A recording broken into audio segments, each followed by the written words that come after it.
Hello, right back at you. Anyway, I am, of course, Midnight Jester 8. I am joined by Blinkin' Firefly, who, again, we're having some problems recently with, like, video would be too unstable, so tonight we're just going to be joined by voice, but I will keep the box up as just an indication that Blinkin' Firefly is here with me. Here, prove that you're here. Hi. Right here with me. So, I'm here. yeah. No video tonight, but we'll be joined in voice as we continue our explorations of Ironsworn. This campaign, this is episode 12 now. Yeah.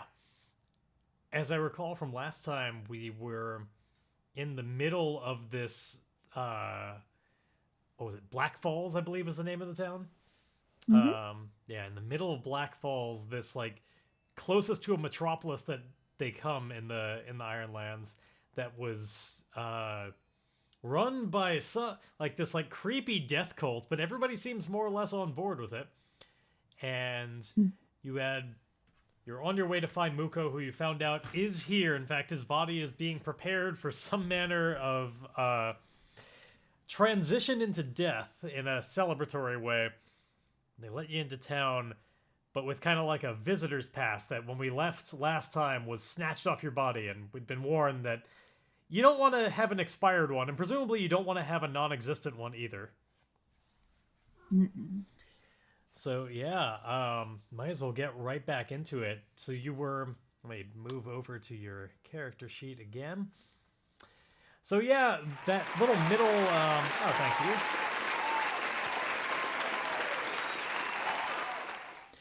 We had that middle line there that was tracking your progress to get towards the site where there was this inner sanctum. Now we've been told that in order to get in there, you're gonna have to kind of there's a ritual you'll have to go through involving drinking the blood of a fresh victim in order to protect yourself against all of the weird energies inside this inner sanctum.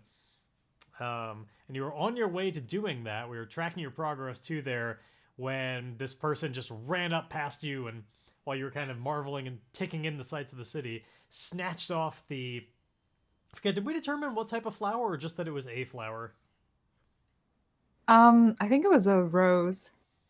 Gotcha. I don't remember, but rose sounds fine to me. Some manner of flower, possibly a rose that was to be worn on your on the outside of your clothes, and just ran up and snatched it off you, and is making their way off into the crowd.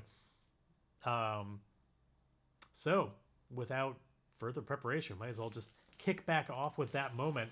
So they're escaping into the crowd. You still got a little bit of a sight on them. God damn, I don't know why this is so dark tonight.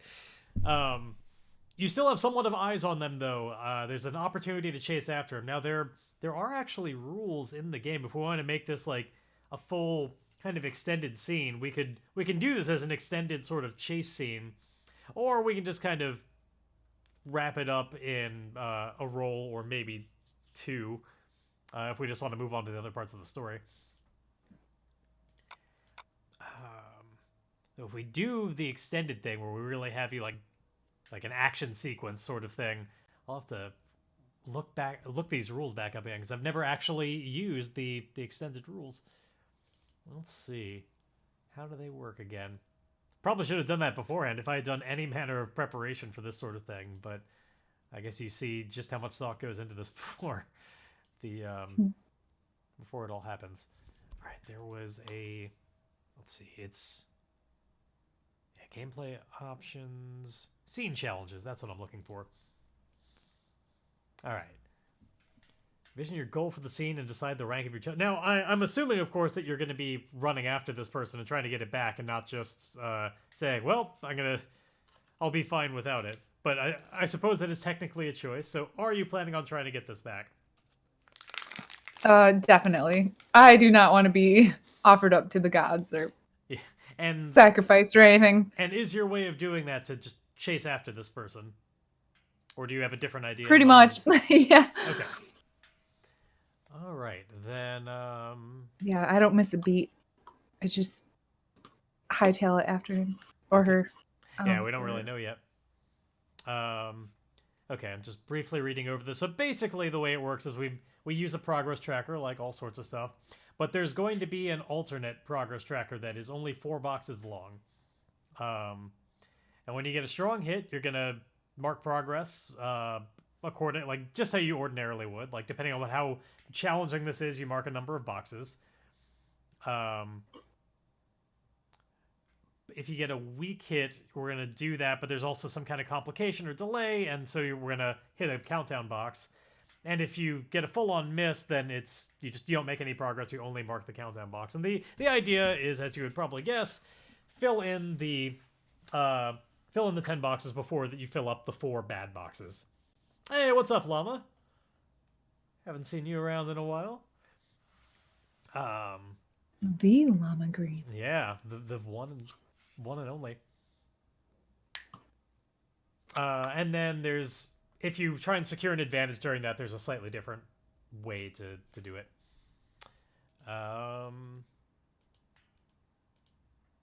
Okay, and you don't have to get all the way to 10. You can kind of end it at any time like any progress move. It's just how well you do on it will depend on whether you get a strong hit, weak hit, or miss on ending it. So, yeah. A viewer Why, has thank you, joined Wickinator. the Jester's Court. Ooh, and apparently I got an emote thanks to your subscription, so I'm really making big bucks on this I did one. too. Well, thanks, Wick. It's hearts. You subscribed for 21 months currently on a 2-month streak. You got hearts. I got like a sleepy ghost, I think. Is that Nice. what I got? Something like that. I'll find it. Yeah. That's what I got. Love snooze. Anyhow. Nice. Yeah, we're going to use this bottom box that you have on this sheet that's currently unmarked to do this chase. Now, I think it's just a troublesome chase. I don't think this is a person that's... Actually, I don't know. We don't really know anything about them. We could do some... we could roll some dice to figure out a little bit about like how challenging this person is. Yeah, exactly. Blink's camera is still not going to be very operable tonight. If we had her camera, everything would be way too stuttery. So we're going to go just with voice tonight. I guess this is a moment I can ask chat. What do you want to see here? We could make this this person has run up behind her and stolen this very important thing off her body and is running off into the crowd in this city. Now, we could do this as just kind of like a more or less trivial thing on the way to what this is really about, which is getting to the inner sanctum and finding this wizard and doing the blood ritual and all of that. Or if this is a moment that you really want to, like, it's important, you want this person to actually be like a really like trained runner and very stealthy and quick and nimble, we can make this more challenging. What are you thinking? I don't know. What was the question? Sorry. Well, I was actually asking chat, but basically just how important we want this moment to be and how adept well, then you got my answer. How adept of a runner we want this person to be. All right, I think we'll probably just go with just a troublesome sort of thing, then keep it relatively low stakes. Like obviously if you fail this scene challenge, that's going to be a big problem, but catching them shouldn't be too hard. It's just an obstacle in the way. So yeah, is there anything that you do before running to try and like secure an advantage in a literal sense, or do we want to go straight into it and just face danger with your edge and just run after this person, try and beat them on foot? I'm just gonna face danger. Just jump right into it. All right, let's I don't think I just do. Okay. Just rely on that speed and let's see how it goes. Okay, starting off with a weak hit there, which, as I recall from these rules, is going to fill in, well, 3 boxes because it's only troublesome. So you're going to get your progress, but we're also going to, we need to figure out some kind of, like, thing that trips you up and marks one of the, like, bad boxes. So 1/4 of those have been filled up. Grayson? No, get out of here. No time for you right now, buddy. Sorry. I don't want you up on my lap. And most importantly, I don't want you like digging your claws into my jeans to try and clamber up onto my lap. Okay, as for the You're wearing jeans? I am. It's cold around here. All right. For now, I'm gonna pretend that the bonds boxes up top are the bad boxes. So if we fill in 4 of these with the slashes, then that's a bad time. So we're just gonna I'll mark that for now. Yeah, I know. I'm wearing pants. Sue me. Let's see. Okay, actually, the countdown box is not necessarily a bad... If it fills up, it's not necessarily a bad thing. It just means we have to resolve it right then. There's no more chance to get more progress. So yeah, relatively elegant system. Okay, so some kind of obstacle in the way. This could be the standard, like, no need to make it too complicated. I think you're chasing after them, but they probably do the classic, like, knocking over a fruit stand or something. Like, there's just... Or barrels as they run down an alley. Some kind of just knocking stuff over that you're sort of tripping over, and it's keeping you from really closing the gap, despite you being very fast. They're just putting all sorts of crap in your way.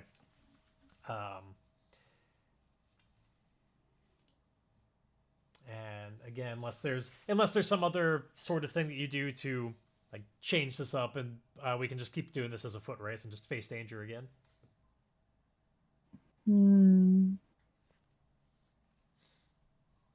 Yeah, just keep going. You know that you can catch up. All right, another weak hit. Which why is this? 1 second. It should be showing the results of the roll on here. That's right. I have it turned off from before because it wasn't working last week. There we go. So those are the rolls down below. We have another weak hit, which again, you don't have enough momentum to make it any better. In theory, you could if it comes up, but don't worry. You'll get enough context to at least figure out what's going on, and you'll be able to help us out along the way. But this is episode 12, so there's definitely a lot of context to go over. So yeah, let's see. What's a new thing that could kind of trip you up as you get your progress here? Help us. A giant pile of mud. Oh, okay. Horse poop. Yeah, so like this is a person who knows the city a lot better, of course. So yeah, maybe they are purposely like once they see that you're giving chase, and they don't want to get caught, so they like purposely lead you down an alley that's gonna like there's like a blind turn right into an area behind a stables where it's just a lot muddier, and yeah, there's like some horse crap or something that they know to avoid, but because they're intimately familiar with the layout of the city, but you are not. And so yeah, I think you take a slide down into the manure mud hybrid, and so yeah, they're starting to get away. They're starting to get away down a corner, and I think you have momentarily lost sight. But you could certainly still catch up, or try and like in terms of advantages and stuff that you could try and get. Like I suppose you could try and figure out another route that'll like cut them off based on where they're going, or like go over the rooftop, stuff like that. Or you could just keep just trust your speed, which is working pretty well. I mean, the weak hits will probably work out for you in the long run if you keep getting them. Yeah, I'm just gonna keep chasing. All right. I don't want to lose sight.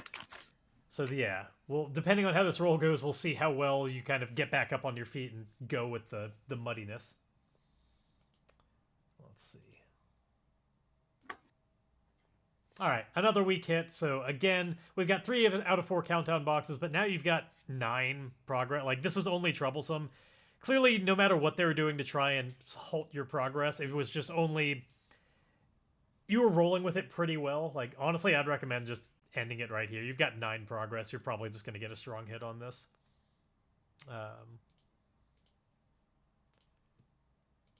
Though I guess there's nothing really to lose by getting 1 more. The worst that could happen, you would get a miss, and then you'd still be pretty much where you are.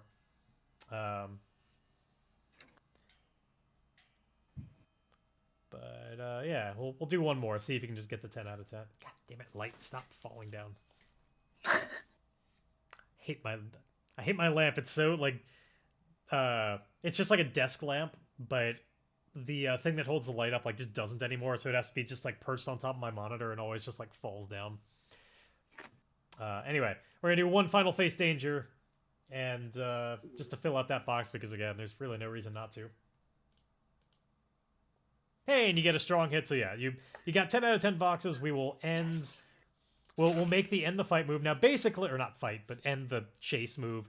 So we're kind of zooming in as you're getting like hand closer and closer on grabbing this person and keeping them from running. There's only a 1% chance that you'll get a miss on this, but it's either strong hit, which is almost certain to happen, 99% chance it'll happen, or if you happen to roll 2 10s on this, that 1% chance, this will wind up being a critical failure. So let's hope that doesn't happen. I'll give a quick rundown on how the dice work in just a moment. Okay. The 1% chance didn't happen. You're good. We have the strong hit. So the main mechanic in this game, Llama, is if you take a look at one of these rolls down below, you'll see we're always comparing an action score to challenge dice. So we make different moves that use different stats over here. In this case, we're using edge. So as you see, she's got 2 edge. So looking at this top one down here, what that means is we rolled a d6 and added 2 to it. That got us 7. Then we rolled 2 10-sided dice, which are our challenge dice, and then we compare the action score to the challenge dice. If 7 is bigger than both of those dice, like individually, like like what happened in the next one down below, like 6 is bigger than 1, 6 is also bigger than 4. So that is what we call a strong hit. Up above, 7 is bigger than 4. However, it's not bigger than 7. It's equal to 7, so that's a weak hit. Bigger than 1, but not the other. If it's smaller than either one of them individually, like, say we had rolled a 3, we had gotten a 3 on our action score, then that would be a miss. And so different things happen depending on the outcomes. But importantly, it's compared to each one individually. So it's not 7 versus 11. It's not 7 plus 4. It's just, is 7 bigger than 7? No. Is 7 bigger than 4? Yes. And that's basically how it works. There's some other stuff going on, but that's the core mechanic of the game. All right. Just hide that for now.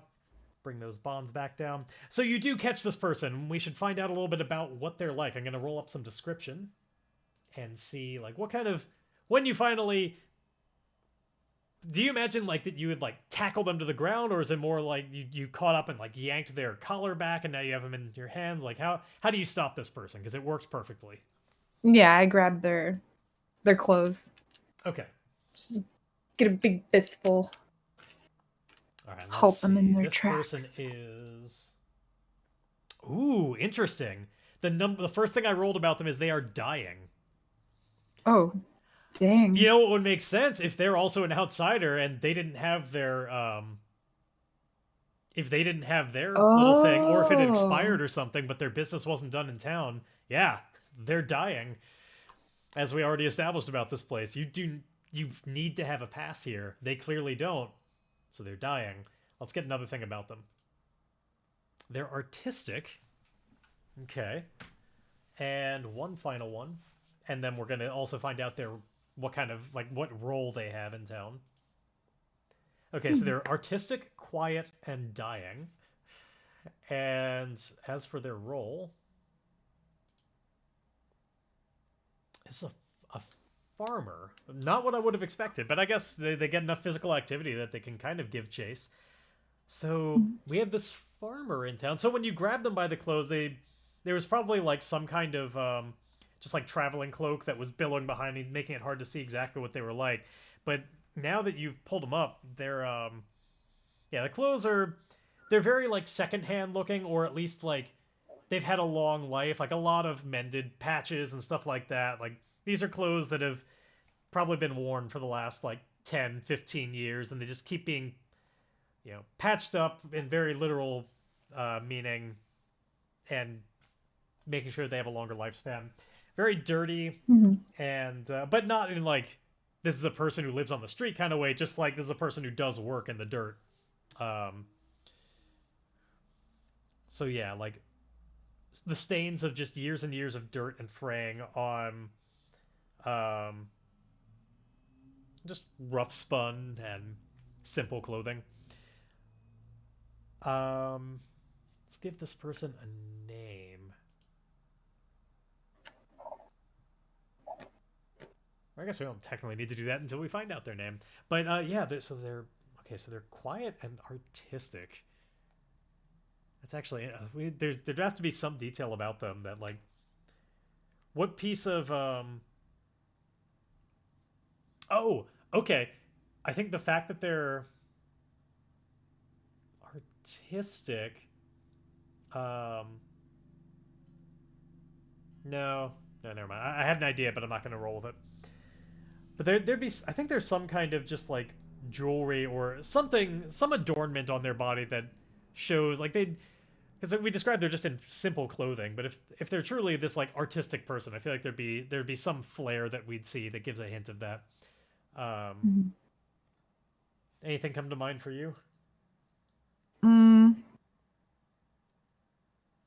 No.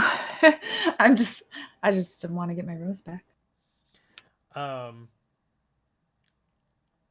think they're like we should figure out an age for this person. Because all we know is like they're I imagine them young, Yeah, like me around like too. 8 or 9. Okay, so this is like a child. Okay. Yeah.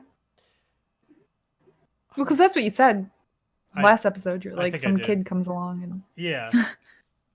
grabs your rose. I guess I did say kid. So yeah, young, like getting into maybe I see this as like kind of like a tomboyish girl. Oh, really good aesthetic feature. Is it a girl? Sure, let's say it is. And let's get a name for her. Oh yeah, the game seems to agree. Sadia. All right. Or Sadia. Yeah, we'll go with Sadia on that. And I think like once you grab her by the collar, she clams up a lot and just is like flinching away from you and just like, please, no, I didn't, please let me have it. I need it. You don't understand. Didn't your parents ever teach you not to steal? She is totally intimidated right now. I'm just like I'm so sorry. Please, I can't find them, but I lost my I lost my flower and they said I couldn't. They said not to lose it. That they. Who knows what would happen if they did? They said they'd kill me.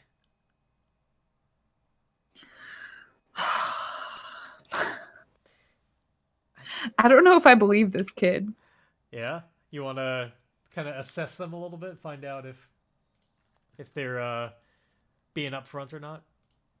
I mean, if they've been here a while and they know the layout of the alleys and everything, then Grae's walking into the old no parents guilt trip. Yeah, apparently.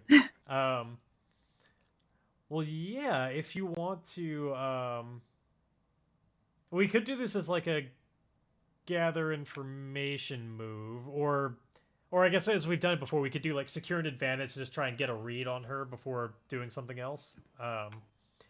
Right now she's still just like clutching onto the flower. Like you've got her, but you've got Sadia, but she's clutching it with like all the protective terror that she's got. Like you could just take it from her if you want, but that would be a certain type of move. You could try and get her to give it over, but that would be another. Like it's all kind of dependent on your approach.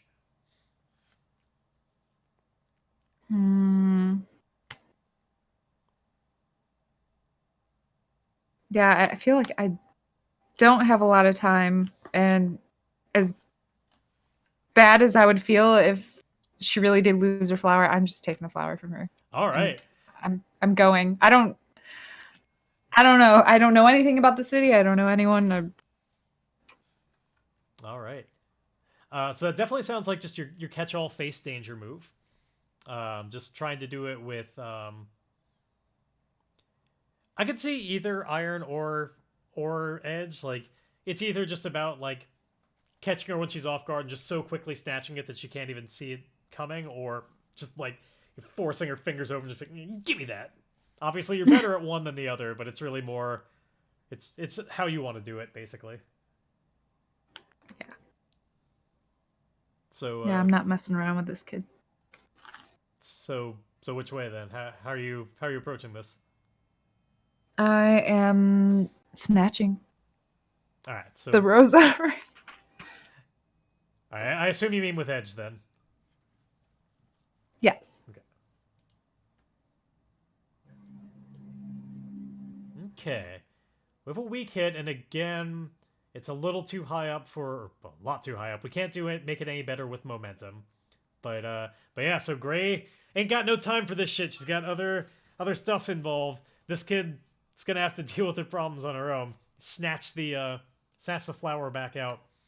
Now it's a weak hit. Now if this were a full-on miss, I already know exactly what would happen, which would be in snatching it would like completely fall apart. But this was a weak hit, so you do get it. It's just that we're gonna have to. One of your tracks is gonna go down. You either lose momentum, or you get hurt in the process. You get.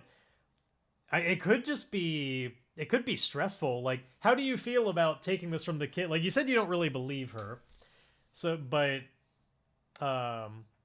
like, do you think you're condemning this person? Is that stressful, or is it more just this is a waste of your time, and so your momentum goes down? Like, what do you think?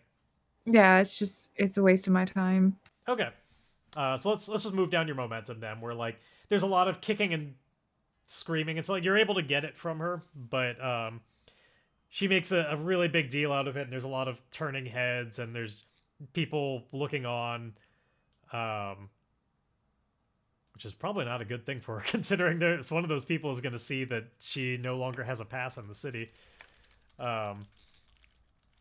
Less taking candy from an orphan and more taking their IV drip, the thing that's keeping them, or their their ventilator, something that's keeping them alive. Who knows though? So once you have it, do you let her go and do your own thing, or is your business with her not done? Where do we go from here? I just say, don't try that again, and I just kind of shove her along her way. Okay. Well, then I think we can more or less move on from this encounter. Like, this story is not about what happens to Sadia, so we'll move on from that. Who knows? Sadia will have to fend for herself off screen. Meanwhile, we're gonna get you to the Inner Sanctum, so we're gonna continue this journey through the city. You've made most of the way there. You could theoretically make a progress move right now, but I'd recommend trying to get one more milestone along the way and then doing it. It'll just up your chances a lot. So we're going to make what's called the Undertake a Journey move.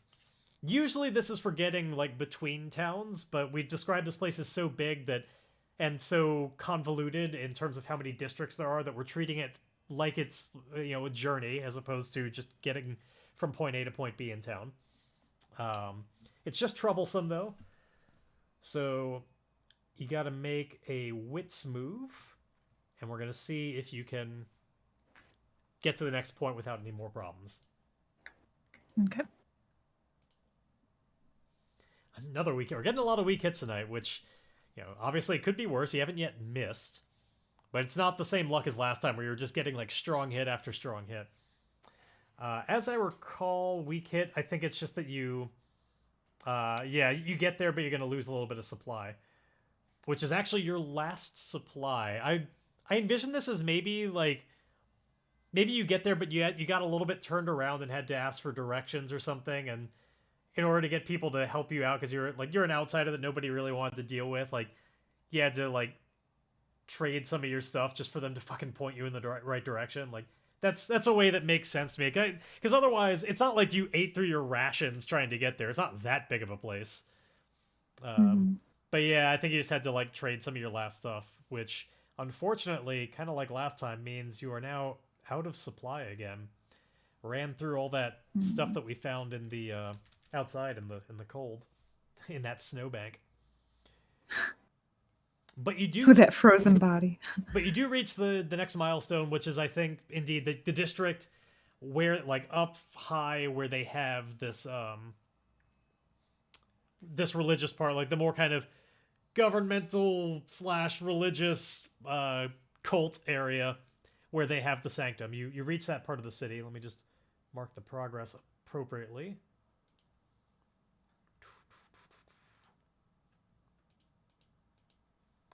And then, sadly, I have to mark you as unprepared. Boop. Which means your max momentum is now 8, and your reset is now 0. Okay. Let's see if that was enough, or if something else kind of interferes with the process. You seem to be in the right part of the city, but we're going to make a progress move. Hold on. Gotta sneeze. I'll see if I can get the dice rolling first. I did. Okay, 8 and 2. Yeah, you're good. You had a strong hit on this. You were indeed in the right part of the city, which means... all right, you can either take +1 momentum, or this next move that you make immediately is going to get a +1. So it could be like you trying to talk your way in through the door or something. You can get a +1 on that, or you can just get some momentum back. What do you think? Your momentum is kind of in the mid-range right now. Could use a little help, but Yeah. a +1 is always nice too. Okay. We'll go with that. Which one? The +1 Okay. momentum. Okay. All right, got that one higher now. All right, so yeah, you're able to reach the building which houses this inner sanctum where they're apparently keeping Muko. And this is the place where, you know, like there's probably, like, you can get through the doors into like the outer shell of it, which I think is a more of a public place where they probably have places to pray, and however they do all sorts of rituals, like services are held here. There's probably some manner of places like charity type stuff, like people can come here when they're in need of a place to stay. Like there's a lot of outward facing stuff in this area, and then there's the inner sanctum, which you've been warned, like, you need to be protected against, and there's a ritual to do that. I think you can easily, like, with the results of what have happened, you know you can get to the inner sanctum now. As for getting in, there's these big double doors. I feel like since this organization is so important to the town, I think that they're a little bit ornate with it all. And so there's like these big double doors that are kept. Like, I see it almost like Wizard of Oz style, where like there's going to be a sliding slot that opens. Somebody's going to be on the inside to like verify you and all that. So you couldn't just open them from the outside without anybody noticing exactly. But the door is open. I think maybe it's even like, I think since they're all waiting for this, I think that these double doors are at like the very back of basically a cathedral, and there's like lots of people in like constant prayer in this cathedral right now. Like, services are going on, somebody's at the pulpit and everything, because I think all these people are awaiting the moment where they basically announce, like, the moment of, like, his transition is upon us, the moment is now. And so the place is like packed full of parishioners or cultists, whatever you want to call them. And yeah, somebody is at the pulpit leading, like, chanting, and the big double doors to the inner sanctum are like at the head of the room behind the pulpit. So what do you do?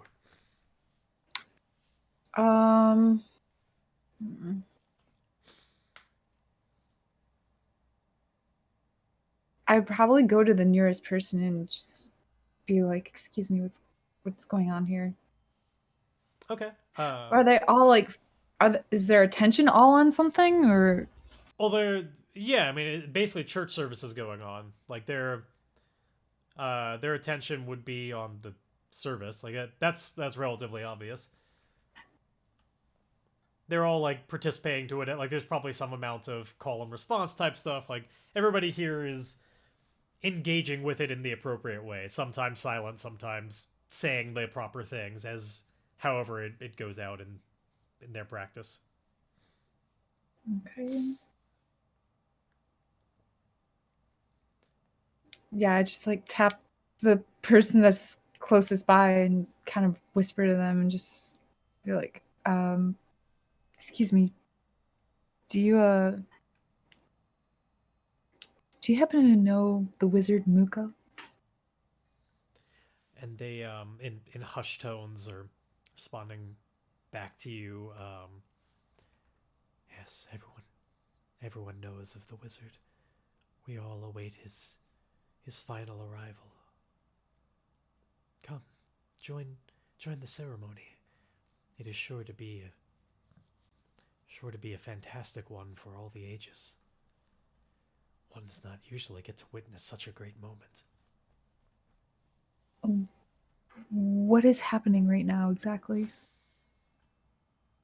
Hey, like they look over and see your your rose that signifies you as an outsider, and it kind of like clicks in their mind, like, oh, of course, that now it makes sense to them why you don't know any of this stuff. And they're like, ah, yes, you asked what's going on, like what are they? Mhm. We are all preparing for the moment when Muko will officially leave this stage of his life and transition to the beyond, when he will shed off his mortality and accept what has been prepared for him all of these generations and generations. We are told that his crossing over will be the most beautiful of them all for the number of years that he has been on this land. Are they gonna kill him? Are you're asking him that, not me, right? Yeah. Okay.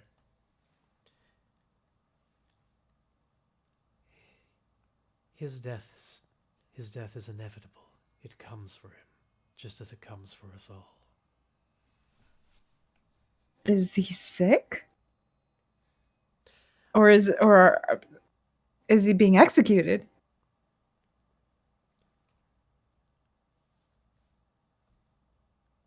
His body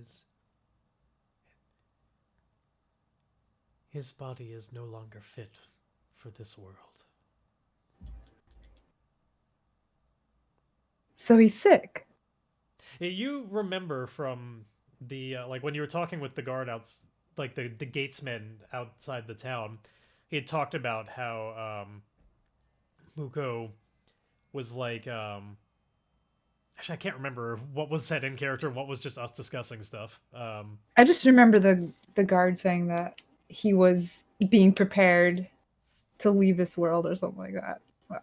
Yeah, I come to think of it, I think a lot of that stuff was just figuring it out of character. So I don't know if anybody did mention it in character. So they go, he has reached a stage far beyond a typical sickness. He's lived too many lives, and they're all converging at once. And at that moment, we will bear witness and escort him to his final resting place.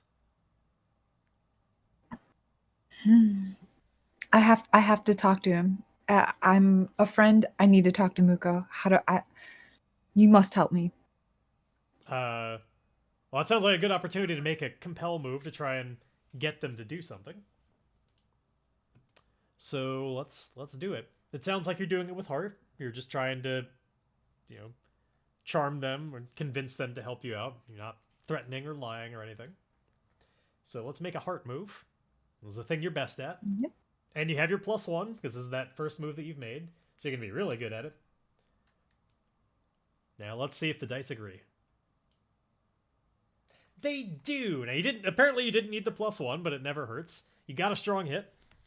So they'll do what you want or share what they know, take +1 momentum. And if you're using this to gather information, you're not. You would get a +1 on that if you were getting information out of them, but instead you'll get that +1 momentum.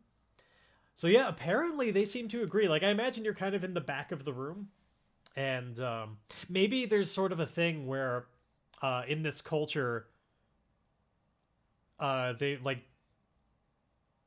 as in many, like it's a bad thing to die before your worldly business is concluded, and so they interpret this as like, oh, whether or not you meant it this way, they heard like there's probably a special thing in their religion for like a kind of relationship that you could have that has this level of importance of like, no, there's a thing that has to be done before death, and that's how they hear it. Like, oh, you're the, like, let's see, we need a weird word for this kind of like relationship that you could have, like, you're the, you're his Kron Ma. We could not, of course, you must to the inner sanctum, come. And like starts escorting you down to the double doors, past the pulpit where this preacher. Let's get a description of them real quick.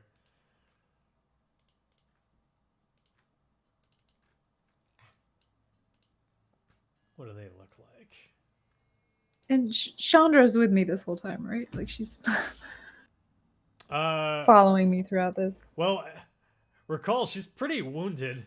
She can walk on her own volition at this point, but like she's still not doing all that great. I'm not either. You have like a bum hand. She was like stabbed in the guts. It's a little bit of a difference. Yeah, but I have only +1 health. Yeah, but she's like maimed. You're wounded. Yeah, I'm just saying that we're like both in a crummy position, but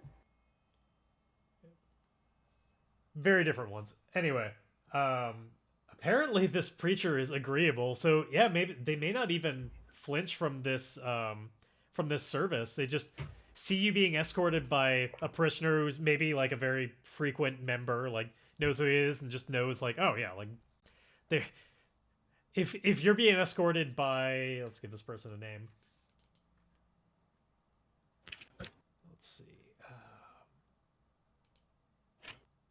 Albin.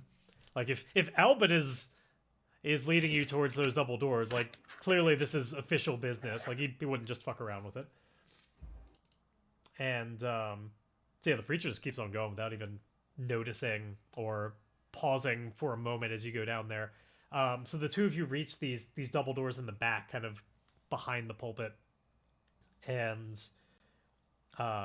Albin gives a knock on them, and there's indeed like a sliding open viewport and some eyes behind it that gonna have this person be a little bit less agreeable and more impatient just because they're in the middle of something back there. Just sort of hisses out there, like, what is it? What is it? Why do you interrupt? You know we're in delicate processes right now. And Albin says, please, you don't understand. This is Muko's Kron Ma. She has business with him before his time. Now he's just an NPC, so he can like help out and give you some of the framing to help you get here, but ultimately the roles are still up to you to get yourself past this door. okay. I just speak up and say, please, I need to speak with him. It's urgent. We got separated on under unfortunate circumstances, and I need to talk to him. We've been searching for him. All right. Let's see about this. Oh yeah, I was thinking like, of course Chandra would be with you because like Chandra Chandra came with business to kill Muko initially. Exactly. So she would definitely be following you along here. That's going to be the interesting part when you get there and you're like, all right, Muko, I need your help. And Chandra's just like, stab. But yeah, I'm going to roll another compel for you with heart and see what they think about this. Okay. But we have our first miss of the game. Now, I think it's clear what'll happen. Like, they refuse because, as we talked about, nobody is allowed in the Inner Sanctum without going through this ritual. And, like, Kron Ma or not, whatever the hell that means, you have given no demonstration that you'd be protected. And so they just, like, they spit back through the doorway, like, Albin, you and I both know that she's not yet prepared for what is back here. She cannot come in. Not until she has been anointed. Then anoint me. I just speak right up. You know. You accept the anointed? Then have you brought the materials? What materials? Clearly you are not ready for this. The anointing, you must be protected from the energies within. You must be protected from death, by death. Bring your sacrifice. My sacrifice? I must witness as you drink all the contents of their heart. Only then will you be protected in here. Now go. What? We have important duties back here. And slides the eye bolt shut. What did he mean by that? I asked Albin. Yeah. Albin. As I am surprised you do not know, but only the blood of the recently dead can protect one such as you, who has not been chosen in such an area of great power. It would annihilate you prematurely to even walk in there. You must drink the death. Only then can you be allowed within. It's unsafe to you and to all within. Corrupts the very temple.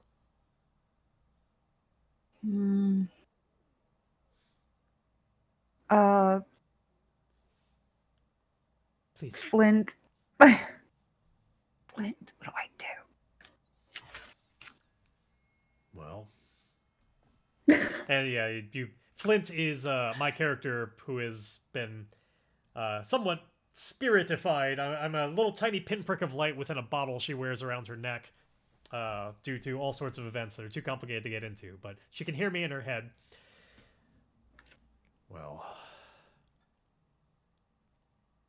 I suppose that depends a lot on how open you are to murder. I wouldn't recommend it myself. I'm not gonna murder anyone. Do you believe them? Do you think you'll be annihilated? Here, no, but I'll take a look to see if there really are all of these energies they're talking about, or if this is just a bunch of horse shit. So my character has the one of his capabilities, these assets, as you see all the way on the left side of the screen, is sighted. I've got a little bit of the second sight. I can see beyond the veil into the kind of more magical stuff. So Flint's going to take a look by gathering information to just identify, like, is it really all chaotic back here? Could Grae survive, or is this just, their belief system? So, yeah, plenty of people that need a good murder. Yeah, you could go find that girl. She's dying, apparently. So, she's like halfway there for you. So yeah, Flint is going to make a wits roll with a +1 and see if he can identify this stuff.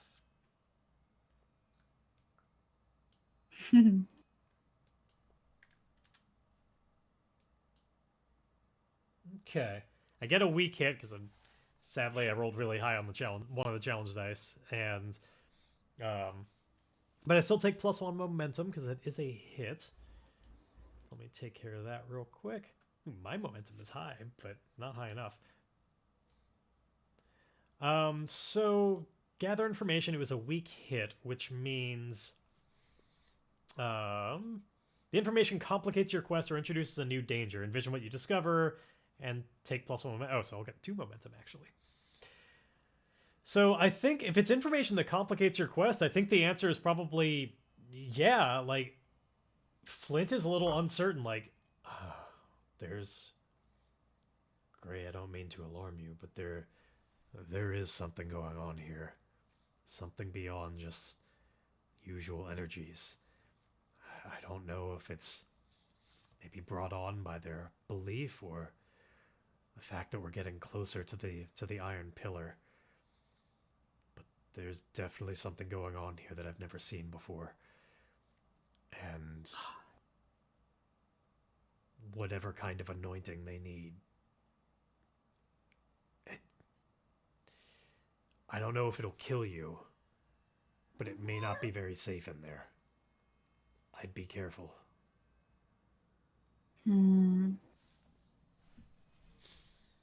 Noted. Stop stealing my pen. I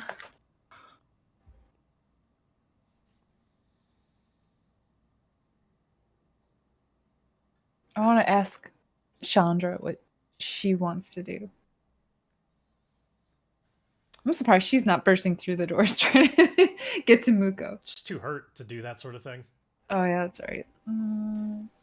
So what would Chandra do? Albin is just gonna go back and take his seat. Like seeing this kind of interruption where, like, there's kind of this pause where you're consulting your head and everything, and so at some point you're just like, okay, I'm gonna take my seat. I look forward to you joining in our in the ultimate ceremony, and good luck finishing your business. And goes back into the crowd. Chandra would be saying,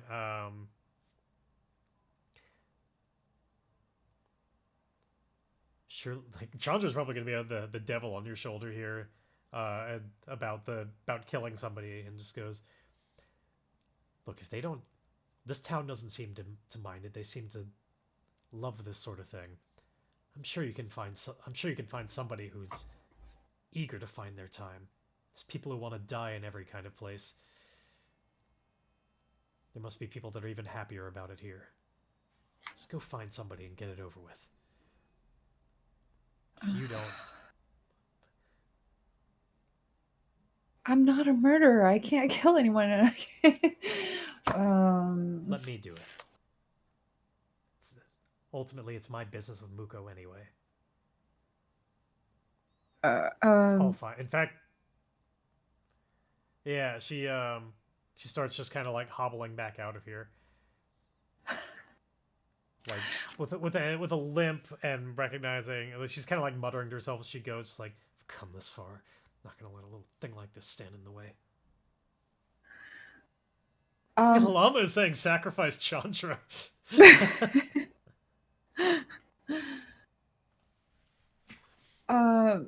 We've been working on. You're gonna go out like that? You're a mess. You're on the verge of death yourself. Well, if you're not going to, you don't understand. Again, she like turns the scarred side of her face towards you to punctuate her point. You don't understand. I'm not gonna let that bastard die on somebody else's terms. This is my business.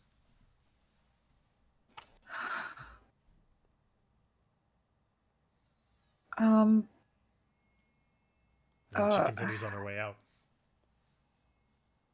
God damn it. So what's the play here? Because I moved this back over to your character. I don't know.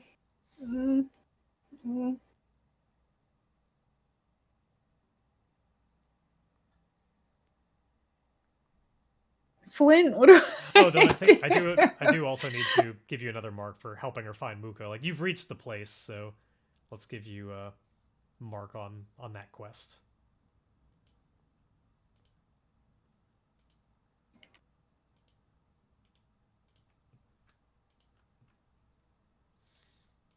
I'll just. I don't know.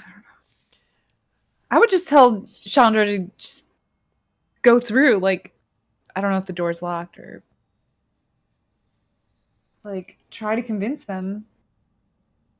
To open it up? Yeah, because. Yeah. Maybe if she shouts his name, maybe he'll do something. Well, if you want, you can try and compel Chandra to do that. Let's see if you can pull it off. Right now, she's definitely set on heading outside to get a murder victim. Just like, fuck it. This town likes death so much, I'm gonna bring it to him. But we'll see if you can turn her around. Are you like shouting after, or did you like hustle up and you're saying alongside? Because obviously there's still services Yeah, and stuff I'm going running on. up next to her because I don't want to cause a huge scene, Yeah. but I just go up to her and like just try to convince them. Like, go back. Maybe if he hears you shout his name, he'll recognize it and he'll come out. If he's not like tied up or something. Well, I've done the roll, and you've got a weak hit on it, which is like you get momentum, and but she's gonna want something in return. Let's see. I'm surprised we got this far and she's not like trying to bash down the door. Again, she's really wounded. Like, she just recently suffered a mortal wound. She doesn't really have the strength to bash down a door. Let's see. What would she? But she want in has the return? strength to go murder someone. If it's somebody who wants to die, yeah. Which is what she was saying. It takes a lot less energy to slide a knife across somebody's throat or plunge it into their chest than to bash down a big, heavy double door. All right. Let's see. What would she ask in return for this? That she knows you could give.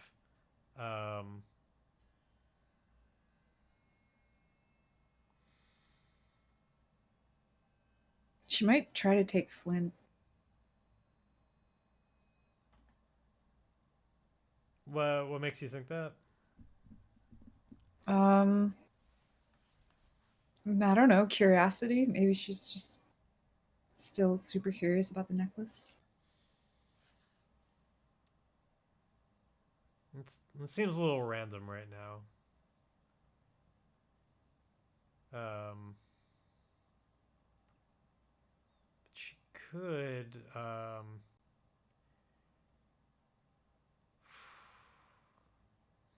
mean, she might just be insisting all the more about like when we get in there, like she wants to be the one to confront him. Like she'll do it, but like if she's doing all the work on this, she wants to confront him and be the one to end his life, and she wants you to help make that happen. Like, make sure that don't let anybody stop me.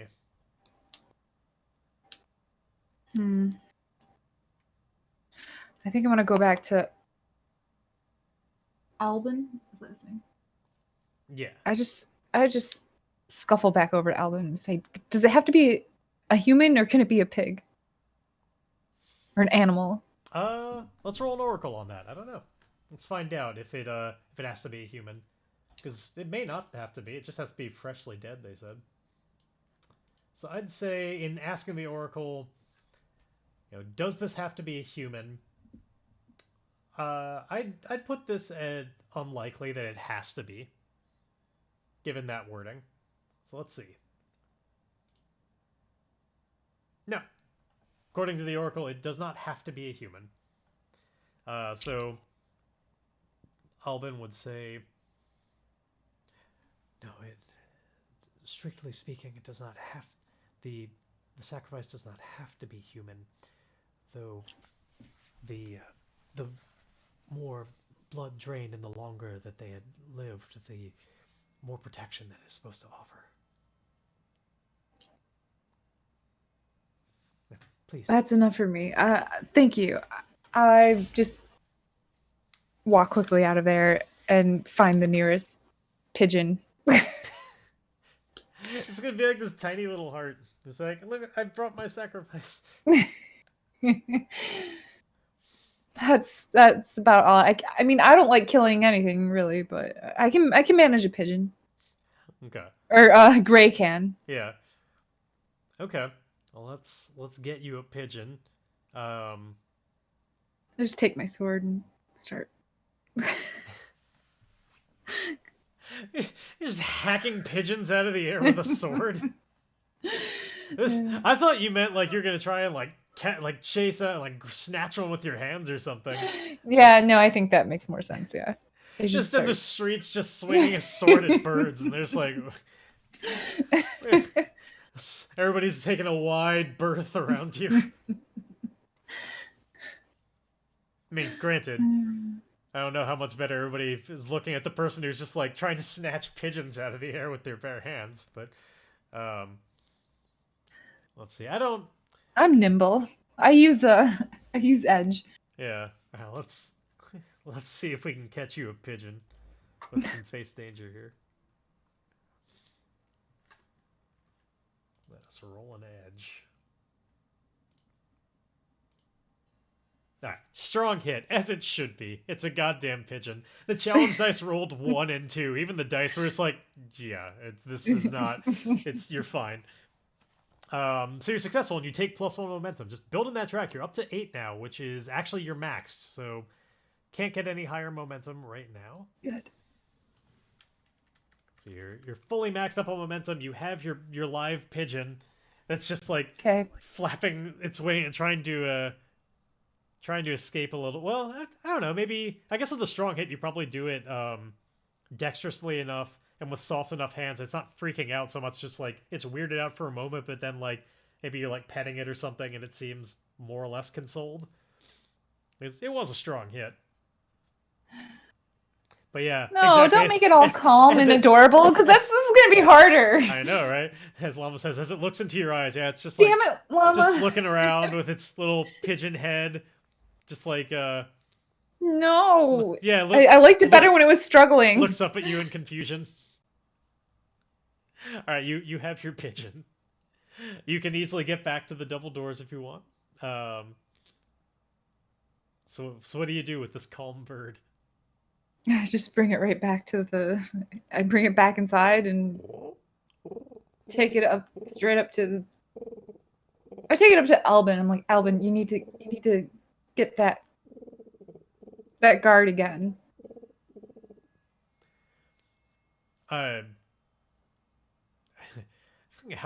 Albin, who's been like getting up and down during these services, just like it's like I don't see what I would offer at this point. You can tell him I'm gonna eat this pigeon's heart. Now there's a quote from the game. Just exasperated. Tell them I'm gonna eat this pigeon's heart. It is truly, it is your business back there, not mine. Just proceed to the doors. They have seen your face. They know of your business. Okay, thanks. And I just march right up to the door and just tap on it. Yeah. And we have like shunk as the eye bolt opens. And it's like looking around and doesn't see another human. Because like your hands are probably lower for a moment, so it doesn't see anything new. It's just like, well. I just show him the pigeon and be like, I'm gonna eat this pigeon's heart. And you're gonna let me in. Ooh. Okay. Let's see, in order to signify this, because there is at least some amount of question, like whether or not a pigeon would be like it's not quite what they meant. Like it's like it'll work on like a technicality. So I feel like that's enough waveriness to bother rolling for this rather than just like, yeah, you get it because you did the thing. Um, and let us make a compel move. But in this case, it's going to be... I think this is an iron one, because, like, he got a stomach just, like, you know, killing this live bird and drinking its heart. That takes some grit to do. And all as part of the process to compel them to let you in. This is the move you would make if you were intimidating your way in too, but which I guess in a way you kind of are. You're just like, watch as I eat this bird. Now let me in, or I'll do it to you. Don't make me make you the sacrifice. So yeah, we're gonna roll iron. You've got max momentum, so hopefully we should be able to counteract any problems here. Let us see.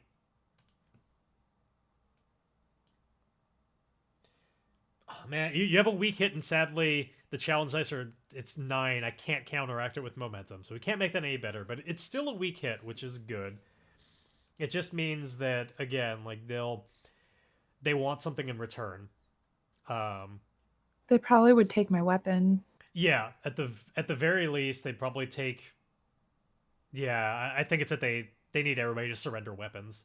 Also, like, clearly you can get in, but Chandra can't. Like, you have feasted on foul heart in front of this person, but Chandra is not, and did not have the kind of speed to get the pigeon for herself, or get a pigeon for herself. Oh, wait, she wanted to see Muko more.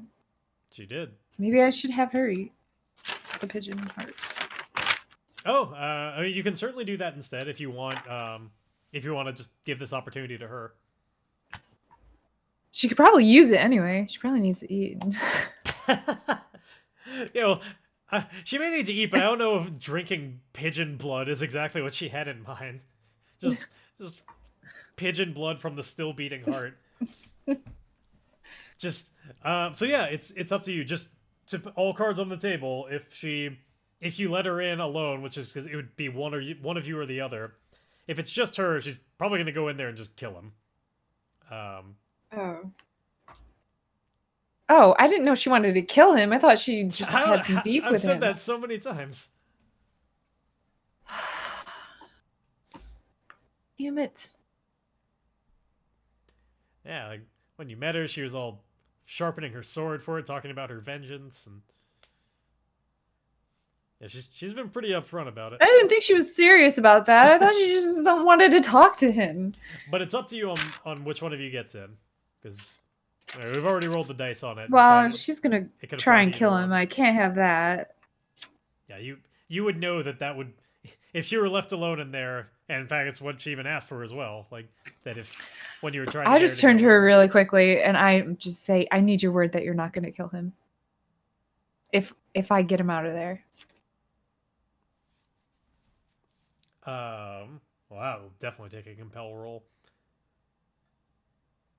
Let's see. Let's roll it. Are you... I assume you're just doing this, like, reasoning with her, though. Like, you're not, like, threatening her or anything, right? Yeah. Okay. Let's see. Does she care? You got a critical hit here. That's the best possible result. So yeah. So first of all, you're gonna get another. You would get another momentum, but you're maxed out anyway. Yeah. So when you roll doubles, it's either a critical hit or a critical failure, depending on whether that was a strong hit or a miss. In this case, it was a strong hit, so we have a critical hit. So she's definitely gonna agree to that, and like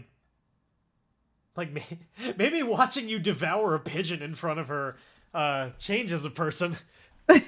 And like right as she nods, I just like, oh, we need to figure out what the opportunity is. Like, there's an additional. It's like they're taking weapons, so they would let's see, what kind of opportunity do we get out of this? How about oh, maybe it's just that like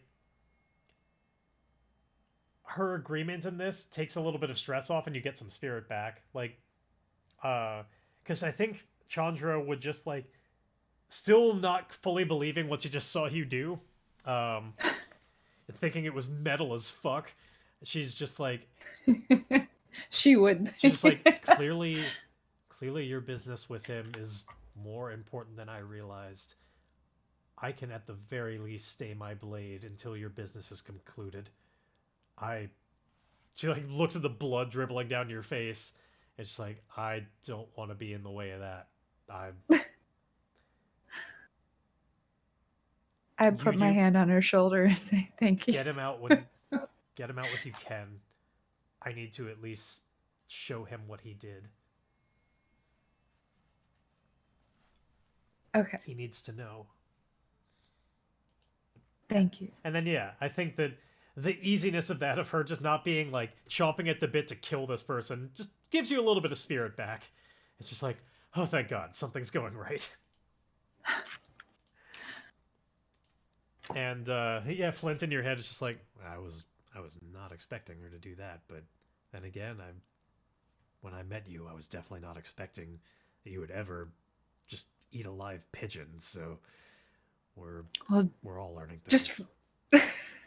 Just remember, this is for you, Flint. I will not forget. Okay. Speaking of, I think we should, since they're gonna let you in through these doors, we should mark another progress on the getting Flint a body back. Since we know this is all part of, well, I guess technically the vow is you're helping me on the vow of I will find the new body and rejoin the physical world, which, yeah, since we know these people are master of life and death, and Muko was responsible for this all, sort of, to begin with, I think this is close enough to that. We know this is making progress on it, even if it doesn't immediately seem to follow that. Let me mark a box there.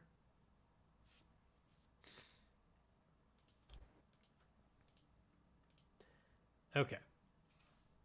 Yes, I will not forget the lengths that you're going to make this happen. Okay, so I think that there's like some quick blessings or something, like as the blood is still fresh on your face. And in fact the person on the other side of the doorway is like saying some quick words in like an old language, and making some motions on the other side, but seeing like that there's still some blood on your chin tells you, like, before you step in, like, you should lick up the last of it. You're going to need every drop from a creature that small. Okay. It's just like lick your face clean. How's the pigeon blood taste? Pretty bloody. Yeah.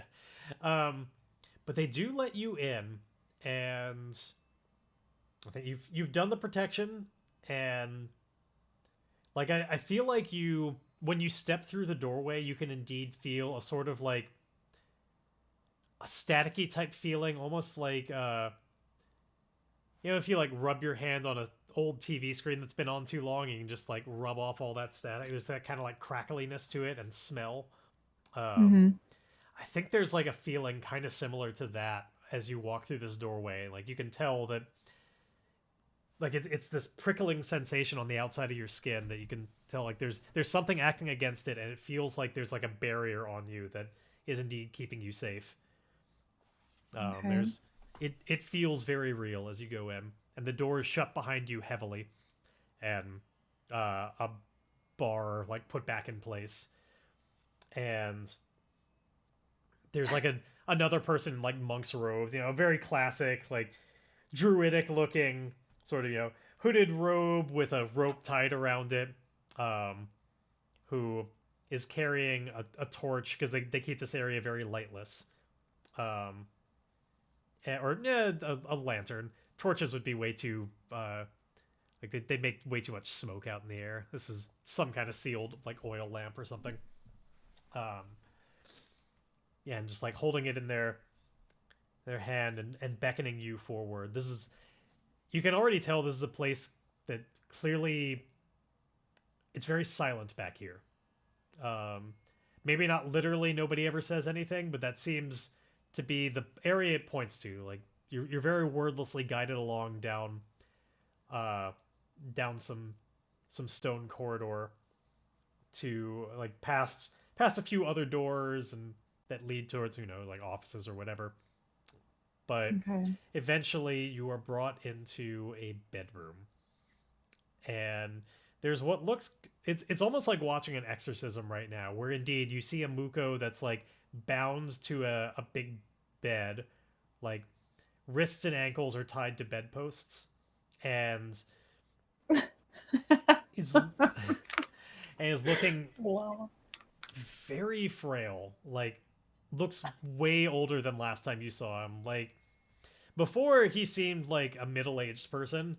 Now he seems like, the weight of the world is too much for this frail body. He's like practically looks like a mummy. Just barely holding it together with this sort of like leathery skin that's just clung so tightly around old creaky bones. His face looks very hollow, and his eyes like near shut. It seems like he's t- barely aware of the world around him, but is still breathing in these hollow breaths as somebody in this room is like praying over him with an open tome. Again, in this like weird old language. It's like speaking in tongues, kind of like it seems to be more about like a kind of constant rhythm than any sort of real language. It's just incomprehensible. Okay. I feel like the person reading it is potentially even like their eyes are rolled back in their head. And there's like attendants here that are there are other attendants who are like observing the process and continuing to like anoint his forehead with different kinds of like fragrant oils. And I think there's probably somebody there with like a censer that's burning a kind of real bitter sort of smoke into the air and just like wafting it over the body. And yeah, I mean that's what's going on when you enter the room anyway. I think that like he's it's almost like Muko's body's having like little tremors, like not full on convulsing, and he probably couldn't all that much anyway because he's tied up, but you can see like these little muscle spasms and stuff. And Okay. let's see. I think certainly I think the person who escorted you in goes up to the person who is reading from this tome and like whispers something in their ear and like turns and points this long sleeved hand towards you, and the tome reader like kind of looks over and finishes up some kind of chant, and their eyes go back into normal vision, and like all eyes turn towards you. The only word that you were able to actually I guess you wouldn't make out any kind of word there, but like all the activity stops. Eyes turn towards you, and the leader, who let's get some descriptions on them now that they're being a little bit more normal. They are intolerant. Oh, so this is definitely going to be a like, what? Why do you interrupt this ceremony? Type of thing. Like,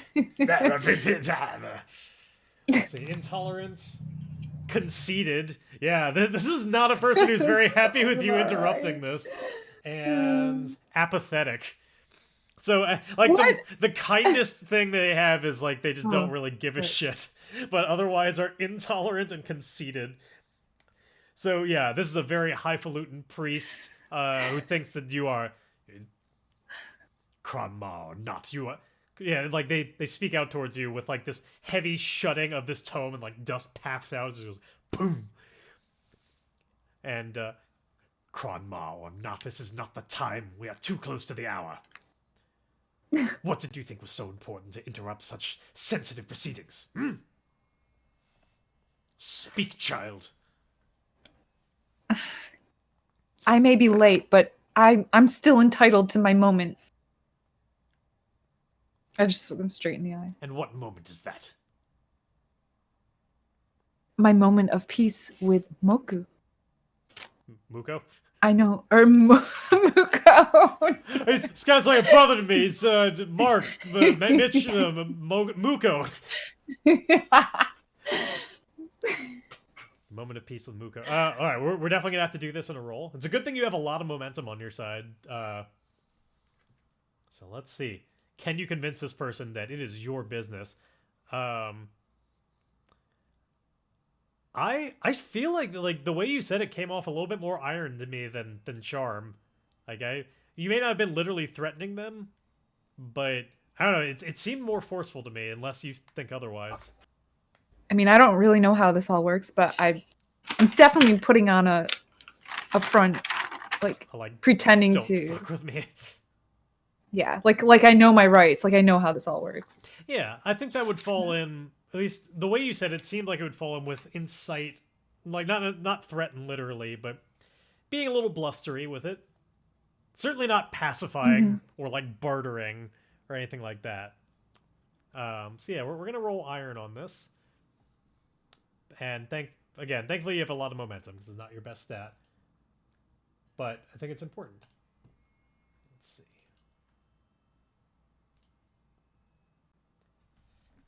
All right, and indeed, right now it's a weak hit. If you want it to be a strong hit, you could burn momentum for it.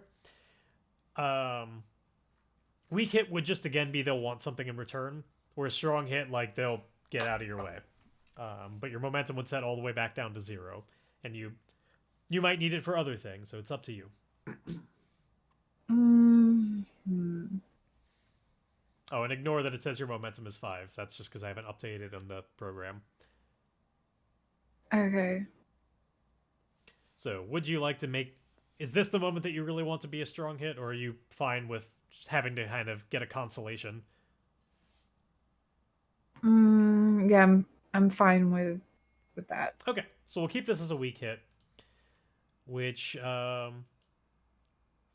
would give you momentum, but again, you're maxed out. And if you're using it to gather information, you could do that with a +1, but you're not. So let's see. They would want something in return, like in order to let you speak with Muko and interrupt all of this.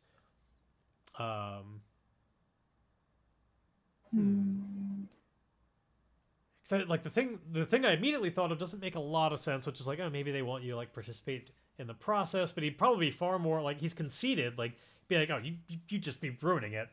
So it might just be a time limit thing, like just a classic like with a heavy sigh and grumbling, this person who we need a name for them.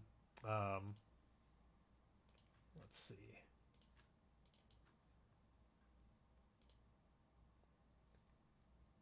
Sarah, like Cera. Sarah. I think we're gonna go with that. Sarah. Yeah. So with like you can practically hear Sarah's teeth grinding, and just like turns back around. So like with his back towards you, Sarah just goes 2 minutes, and then like steps away from the bed. I was really hoping for 5. 2. He does not have time for 5, and I will not miss this moment.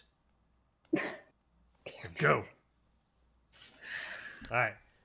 So we definitely got a bit of a time pressure on this, but they halt and give you at least a little bit of space to approach the bed. So knowing that every moment is precious, what do you do? I just Again, he seems like sort of more or less out of it and bound to the bed. I stab him. Just rush up to him and say, Muko, So, Muko, can, so after can she you hear makes me? Chandra promise not to kill him, it's like, because I want to kill him still. I don't have any beef with him. Yeah. I was gonna say, Except for to get Flint out of this necklace. I just go up to him and put my hand on his hand and say, Muko, can you hear me?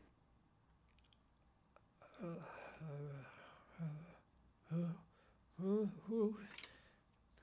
is it? It's like very breathy. You have to like get your head like right next to him to Muko. hear. He's like, he's like can barely speak above a whisper. Who is that? That voice. It's me, Grae. Grae. You helped me get out of the cave. Remember Flint? He's in the necklace. I need your help. Like showing the necklace to him a little bit. Mm-hmm. Okay.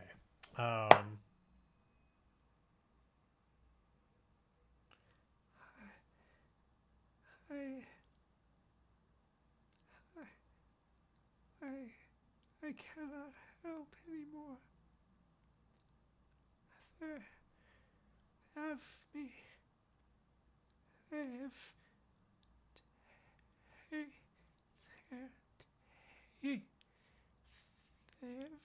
taken my years.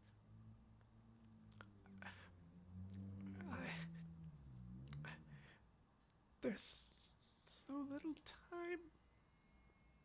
Muko, what do I do with Flint? How do I get him to a body? I need more information. He can't live in this necklace forever. Let's see. Let's do a gather information to see if see if you can get enough of the right information out in time. So let's see. This is a wits roll to get the right kind of questions quickly enough. And let's see.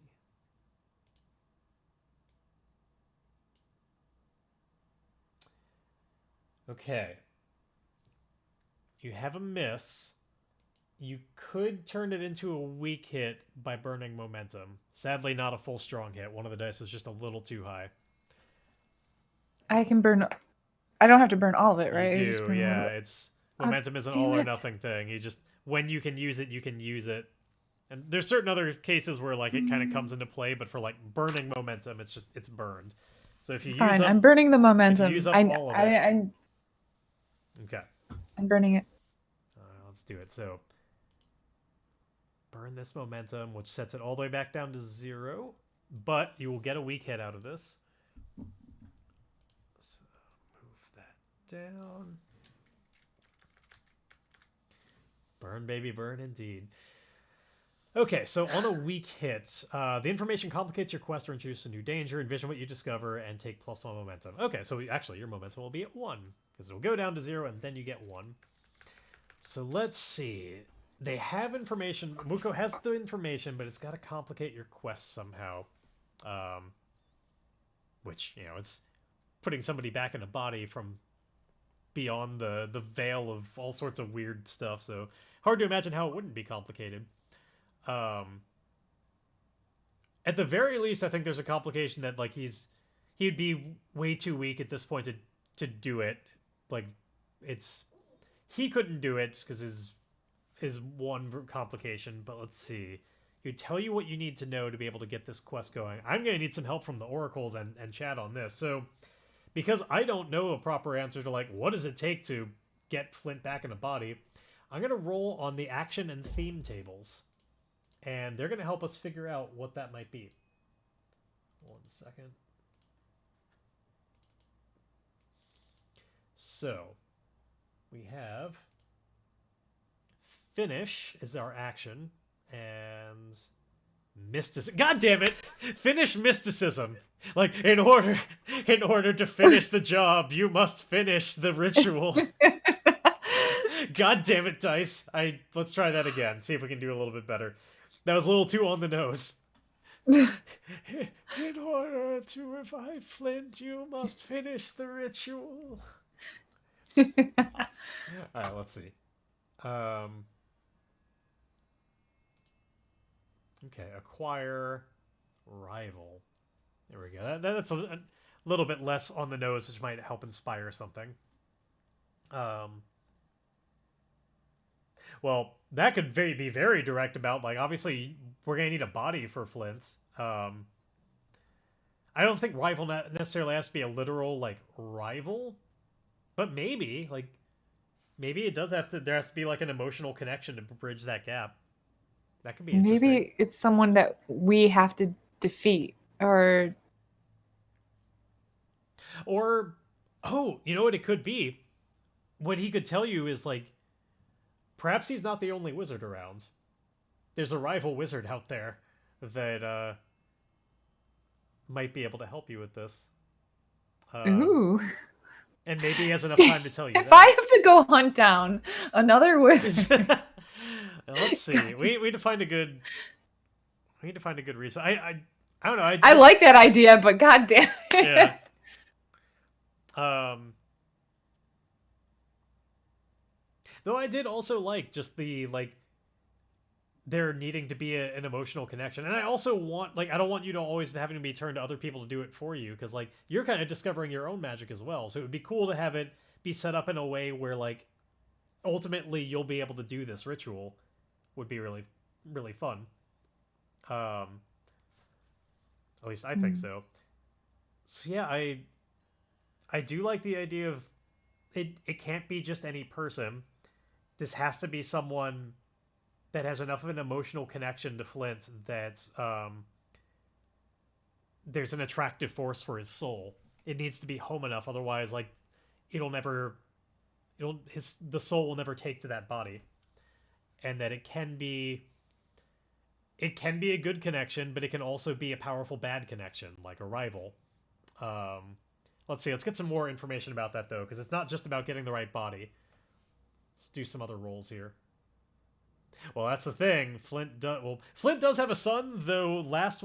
Flint's long I was quest. thinking that too. Flint's long quest is about finding out what happened to him, though. So, like, Wait, how did Llama know that? oh, I was on Flint's page briefly, but no, like, we don't know exactly where he is, and in fact, the last inkling that we got of it is that my son is actually in a very similar sort of condition right now, which I'll be able to explain better when I have a body again. Just to share the body with his son. Yeah, sadly, my son is not really of the physical world right now, as far as we know, either.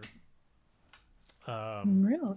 Last we found out about it, yeah, there was at least a strong hint that was the case. So I'm gonna roll another couple of things to get some more inspiration on what are some other steps about this that it would take to bring Flint back.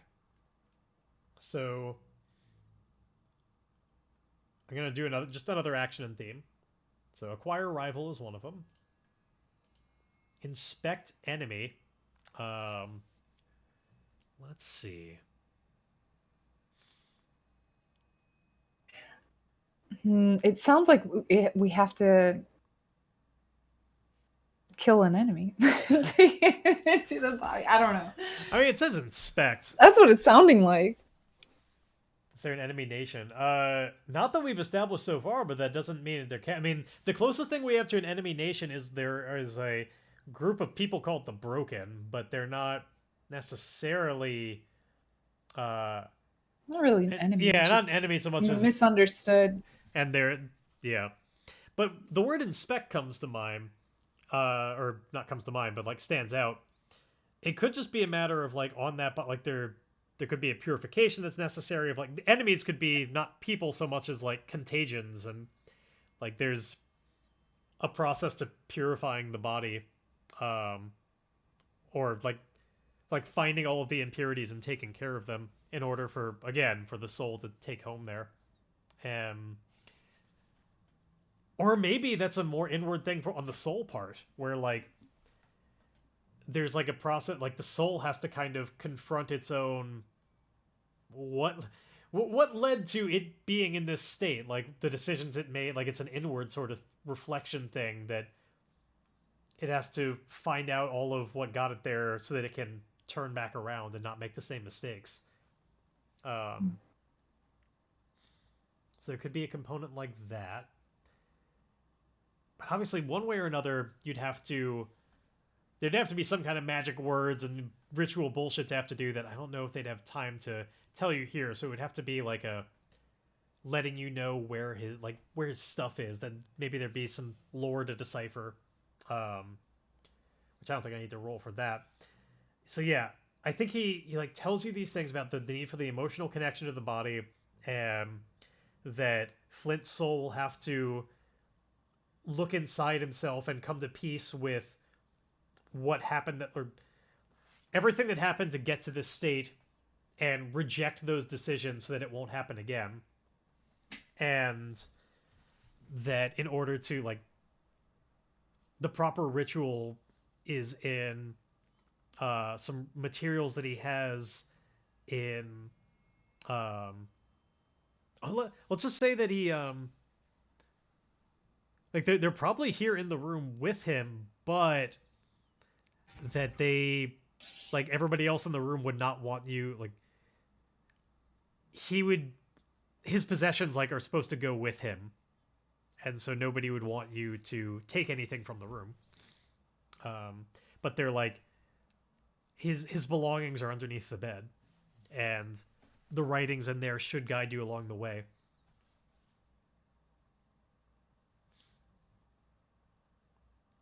Oh yeah, one action could definitely refer to more than one thing. These are all just, the oracles are just meant for inspiration when you like kind of need some help to come to a decision about something.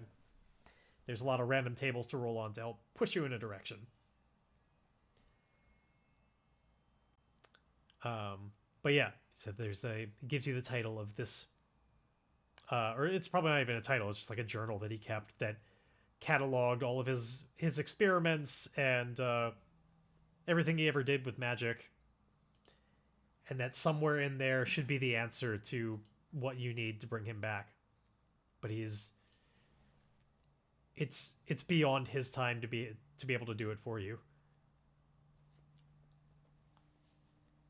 And that's probably I can take this book. The answer is within. But they will. I have no more use for it. But they will want it to stay. Your choices are yours. And it's probably right around that time that you're interrupted with your time has expired. Step aside, child. We must finish what we have begun. I wish to take his belongings. Like in a very obvious way, or are you trying to sneak him out, or what's the approach here?